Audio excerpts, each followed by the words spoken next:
ফটোৱে কথা কয়, ফটোৱে ধৰি ৰাখে সময়। আজি 19 আগষ্ট বিশ্ব ফটোগ্ৰাফী দিৱস। আজিৰ সময়ত এই ফটোগ্ৰাফী কেৱল নিচা হৈ থকা নাই, জীৱন আৰু জীৱিকাৰ এক আহিলাও হৈ পৰিছে এই ফটোগ্ৰাফী।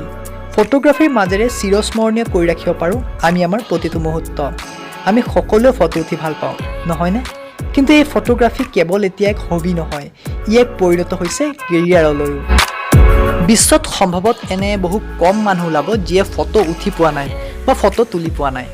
আপুনি মই ভাল পোৱা এই ফটোৰো আছে এটা বিশেষ দিন, আৰু সেয়া হৈছে আজিৰ দিনটো, অৰ্থাৎ 19 আগষ্ট। 1839 চনৰ 19 আগষ্টৰ পৰা আজিৰ এই দিনটোক বিশ্ব আলোকচিত্ৰ দিৱস বা বিশ্ব ফটোগ্ৰাফী দিৱস বা ৱৰ্ল্ড ফটোগ্ৰাফী ডে হিচাপে উদযাপন কৰি অহা হৈছে। এই ফটোগ্ৰাফী শব্দটো গ্ৰীক শব্দৰ পৰা অহা। বুৰঞ্জীসকলৰ মতে পৃথিৱীৰ প্ৰথম ফটোগ্ৰাফী প্ৰক্ৰিয়া বহু বছৰ আগতে 1839 চনৰ 9 জানুৱাৰীত উদ্ভাৱন কৰা হৈছিল। এই প্ৰক্ৰিয়াটোৰ নাম আছিল ডগ্ৰটাইপ, যাক জোচেফ নাইচফৰ আৰু লুই ডগৰ নামৰ দুগৰাকী বিজ্ঞানী উদ্ভাৱন কৰিছিল। ডগ্ৰটাইপ কৌশলটো ফটোগ্ৰাফীৰ প্ৰথম প্ৰক্ৰিয়া আছিল। এই কৌশলৰ আৱিষ্কাৰ ফ্ৰান্সে 1839 চনৰ 19 আগষ্টত ঘোষণা কৰিছিল। ইয়াৰ স্মৃতিত প্ৰতি বছৰে 19 আগষ্টত বিশ্ব ফটোগ্ৰাফী দিৱস উদযাপন কৰা হয়।